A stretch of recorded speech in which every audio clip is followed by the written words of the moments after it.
गुल्ली बुल्ली आज अपने घर पर सोन का इंतजार कर रहे हैं। सोन ने गुल्ली बुल्ली से कहा था कि 9 बजे तक उनके घर आ जाएगा, लेकिन अब 10 बज चुके हैं। सोन का कुछ अता पता नहीं है। तभी गुल्ली बुल्ली से कहता है, बुल्ली जरा सोन को फोन लगाकर पूछो अभी तक आया क्यों नहीं। वैसे ही हम काफी लेट हो चुकी हैं, कहीं ऐसा ना हो कि डील हमारे हाथ से निकल जाए। बुल्ली ठीक है गुल्ली, मैं अभी सोन को फोन करके पूछ लेता हूँ। बुल्ली फिर सोन को फोन करने लग जाता है। इधर सोन अपने घर के बाहर बैठकर किसी का इंतजार कर रहा है कि तभी उसे बुल्ली का फोन आता है। हाँ बुल्ली, कहाँ हो सोन? वैसे ही हम काफी लेट हो गए हैं, अब तुम लेट करवा रहे हो सोन। बस बुल्ली, मैं घर से निकल ही रहा हूँ और आधे घंटे में तुम्हारे घर पहुँच जाऊँगा। ठीक है सोन, जरा ध्यान से आना। वैसे ही काफ़ी रात हो चुकी है और रात को चोर उचक्के ज़्यादा घूमते हैं, तो जरा ध्यान से आना सोन। और हाँ, अपने साथ अपना फ़ोन भी साथ लाना। अगर रास्ते में कुछ गड़बड़ हो तो हमें तुरंत फ़ोन कर देना सोन। ठीक है बुल्ली। इतना कहकर सोन फ़ोन को कट कर देता है। तभी सोन को स्कूटर की आवाज़ आती है और सोन स्कूटर की तरफ देखने लगता है। सोन को स्कूटर पर चुन्नीलाल दिखाई देता है और चुन्नीलाल को देखते ही सोन घर से बाहर आ जाता है। सोन चुन्नीलाल से कहता है, मैंने तुम्हें 8 बजे आने को कहा था, लेकिन तुम 10 बजे आ रहे हो। इतनी देर कहाँ लगा दी तुमने? फिर चुन्नीलाल सोन से कहता है, अरे सोन, मैं घर से तो टाइम पर निकला था। जैसे ही आधे रास्ते पर आया तो मेरा पेट अचानक खराब हो गया और मुझे अर्जेंटी हल्का होने के लिए कहीं बैठना पड़ा। और तुम तो जानते ही हो सोन, मुझे हल्का होने के लिए कम से कम 1 घंटा तो लगता ही है। अच्छा वो सब छोड़ो चुन्नीलाल, आज से यह घर तुम्हारा हुआ। और हाँ, एक ज़रूरी बात, इस घर के पैसे तुम मेरे खाते में डलवा देना। ठीक है सोन, इस घर के पैसे सुबह तुम्हारे खाते में डाल दिए जाएंगे।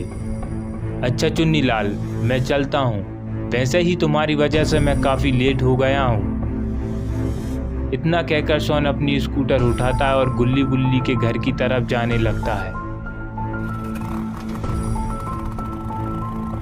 रात काफ़ी हो गई है और रास्ते पर भी कोई नहीं है। इसी का फ़ायदा उठाते हुए सोन अपनी स्कूटर को फुल स्पीड में भगा रहा है ताकि वह गुल्ली बुल्ली के घर जल्दी पहुंच सके। दरअसल सोन को एक बड़ा घर अच्छे दामों पर मिल रहा है, इसलिए सोन ने अपना पुराना घर बेच दिया और अब सोन गुल्ली बुल्ली के साथ उस घर को खरीदने जा रहा है। यही सब सोचते हुए सोन गुल्ली बुल्ली के घर आ जाता है। अब गुल्ली सोन से कहता है, सोन जल्दी आकर गाड़ी में बैठो, वरना हम जीप लेकर निकल जाएंगे और तुम्हारा घर भी हम खरीद लेंगे।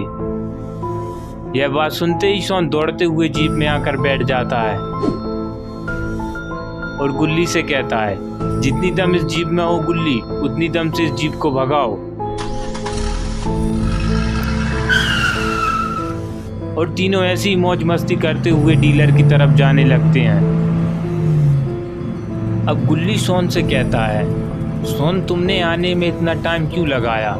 अब सोन झूठ बोलते हुए गुल्ली से कहता है, गुल्ली दरअसल मेरा स्कूटर रास्ते में पंचर हो गया और आसपास कोई पंचर की दुकान भी नहीं थी, इसलिए मुझे दूर की पंचर की दुकान पर अपना स्कूटर धकेलते हुए ले जाना पड़ा और मुझे तुम्हारे घर आने में टाइम लग गया। फिर सोन बुल्ली से कहता है, बुल्ली यह इलाका इतना डरावना और सन्नाटा क्यों है?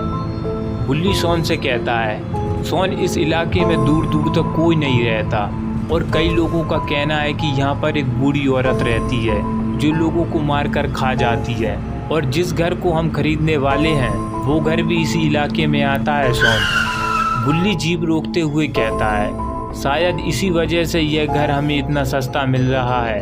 फिर बुल्ली कहता है, घबराने वाली बात नहीं है, क्योंकि पुलिस ने कई बार इस पूरे इलाके को चेक किया, मगर उन्हें ऐसा कोई सबूत नहीं मिला जिससे यह साबित हो सके कि यहाँ पर कोई आदमखोर बुढ़िया रहती है, और ना ही गायब हुए लोगों की उन्हें लाश मिली।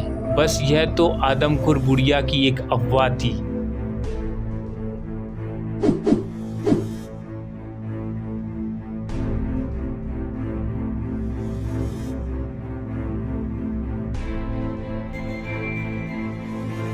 गुल्ली कहता है, डीलर कहीं दिखाई नहीं दे रहा।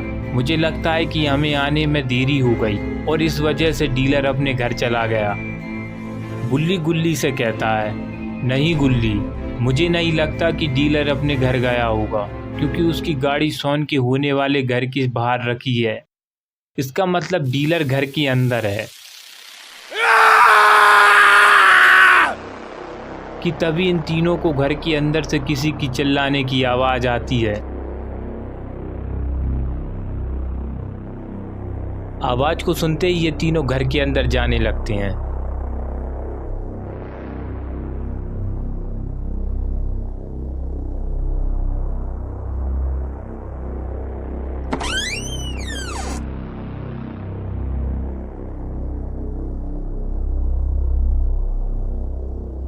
अब बुल्ली कहता है, घर तो काफी बड़ा है, हम डीलर को कहाँ ढूंढेंगे? क्यों ना हम अलग होकर डीलर को ढूंढें, जिससे डीलर को ढूंढने में आसानी होगी। ठीक है गुल्ली। फिर बुल्ली कहता है, और हाँ, हम सभी 15 मिनट बाद आकर इसी जगह मिलेंगे। इसके बाद तीनों अपनी अपनी जगह जाने लगते हैं। बुल्ली सीढ़ियों से ऊपर की तरफ जाने लगता है। शॉन बेसमेंट की तरफ जाने लगता है और गुल्ली सामने की तरफ जाने लगता है। इधर शॉन सीढ़ियों से नीचे उतरता है और उसे एक रूम दिखाई देता है। वो उस रूम की तरफ जाता है। उसे एक बूढ़ी औरत दिखाई देती है जो कि डीलर को मार रही थी।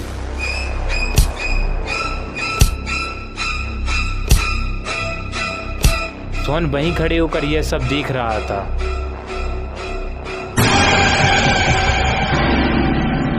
कि तभी उसे वो बूढ़ी औरत देख लेती है। इधर गुल्ली भी डीलर को ढूंढ रहा है कि तभी उसे शॉन की चिल्लाने की आवाज आती है। आवाज को सुनते ही गुल्ली बेसमेंट की तरफ भागते हुए जाता है।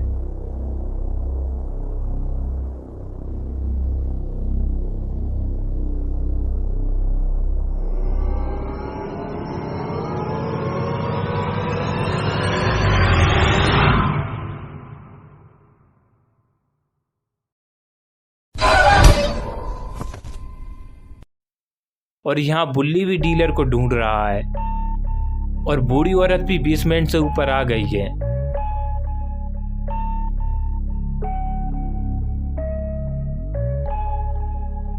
क्या अब बुल्ली गुल्ली और शॉन को बचा पाएगा? यह सब हम देखेंगे पार्ट 2 में। पार्ट 2 देखने के लिए कमेंट में पार्ट 2 लिखना ना भूलें।